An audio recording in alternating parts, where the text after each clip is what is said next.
الرحیم۔ نبی کریم صلی اللہ علیہ وسلم نے 70 لوگوں کو جو قاری قرآن تھے ایک جہاد پر بھیجا اور وہ سارے شہید ہو گئے، ایک یا دو بچے۔ اس کا آپ صلی اللہ علیہ وسلم کو بڑا صدمہ تھا۔ ایک عام آدمی مسلمان کا شہید ہو جانا بھی بڑا خسارہ ہے، اور قاری کا، عالم کا تو بہت ہی بڑا خسارہ ہے۔ بلکہ ایک حدیث میں جس میں کہ ایک عالم کا مر جانا ایسے ہے جیسے پورا جہان مر جائے، یعنی کسی عالم دین کا فوت ہو جانا ایسے ہی ہے جیسے دنیا ساری فوت ہو گئی، کیونکہ عالم کی وجہ سے ہی دنیا میں برکتیں ہیں۔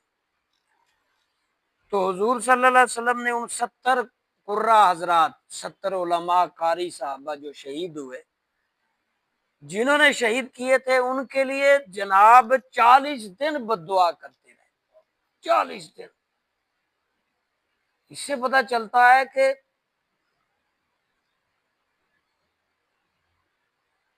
بہت بڑا نقصان ہے کسی عالم اچھے کا فوت ہونا، شہید ہو جانا۔ اور ایک نقطہ یہ بھی ملتا ہے کہ ایسے بے حس لوگ جو علماء اور قاریوں کو بھی نہ چھوڑیں، ان کے لیے بد دعا کرنا نبی کی سنت ہے۔ بد دعا کریں ان کے لیے نبی۔ اب کہہ دیتے ہیں نا بہت زیادہ نعت خان حضرات ٹائپ کہ جناب نے تو کبھی کسی کو بد دعا نہیں دی، یہ غلط لفظ ہے۔ یہاں حدیث بخاری کی ہے کہ حضور 40 دن بد دعا دیتے رہے۔ فجر کی نماز میں قنوت پڑھتے تھے، یعنی وہ دعا جس سے دوسرا ہلاک ہو جائے، برباد ہو جائے۔ قنوتلا دعا جو مشہور ہے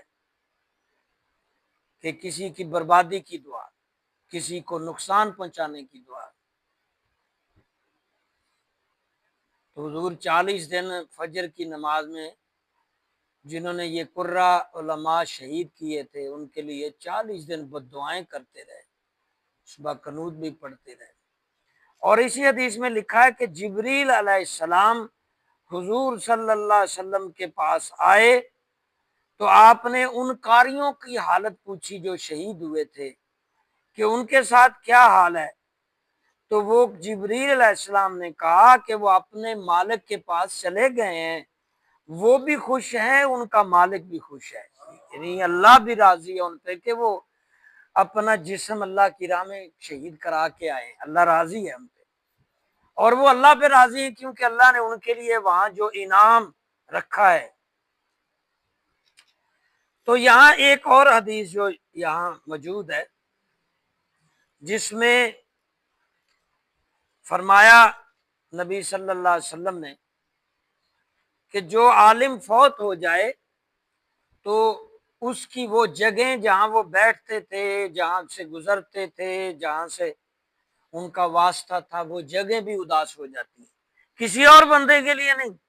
کوئی بھی بندہ بہت آ جائے اس کے لیے وہ جگہیں، وہ راستے، وہ بے جان چیزیں، وہ جاندار چیزیں اداس نہیں ہوتی، لیکن عالم کے جانے کے بعد وہ قرآن پڑھتا رہتا ہے، وہ ذکر کرتا رہتا ہے، تلاوت، دعا کرتا رہتا ہے۔ ابھی یہ دیکھو ہر نماز میں کتنی لمبی مغرب ٹائم دعا کی، برسات کی، سب کو آمین کہا ہے۔ امام کے ساتھ آپ جڑے ہیں تو آپ نے بھی آمین کہہ لی۔ تو یہ چند لوگ کائنات میں نہ ہوں تو یہ نہیں چل سکتی، جس طرح گناہ ہو رہے ہیں یہ ہلاک ہو جائے۔ یہاں ایک حدیث میں ہے کہ اللہ کریم نے آسمان کو 3 چیزوں سے زینت بخشی، چاند، سورج، ستارے، اور زمین کو بھی 3 چیزوں سے زینت بخشی، علماء کرام، رحمت کی بارش اور انصاف کرنے والا بادشاہ۔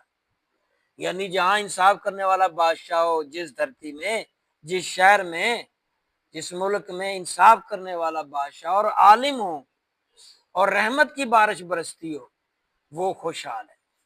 وہ ہوا صاف، وہ بارش صفائی کر دیتی ہے نحوستوں کی، اور عالم دعا کرتا ہے اور علم پھیلاتا رہتا ہے۔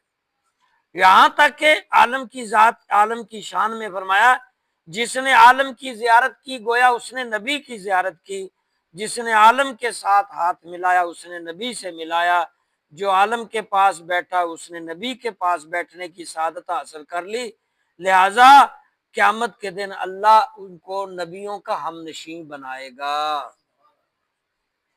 اور یہ آخری ایک اور حدیث سن لے، پھر دعا کرتے ہیں۔ اللہ کریم، اس کے فرشتے، تمام آسمان اور زمین، یہاں تک کہ چوٹی سوراخ میں مچھلی پانیوں میں دعا کرتی ہیں اس بندے کے لیے جو دین پھیلاتا ہے اور دین کے لیے سود مند ہوتا ہے۔ تو پوری اس جو کلام ہے، آج کی گفتگو ہے، اس میں دو چیزیں آپ نے نمایاں سنی۔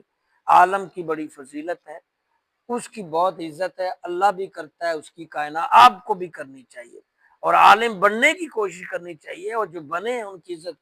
اور دوسری بات یہ کہ عالم کو نقصان پہنچانا، عالم کا فوت ہو جانا بہت بڑا نقصان ہے۔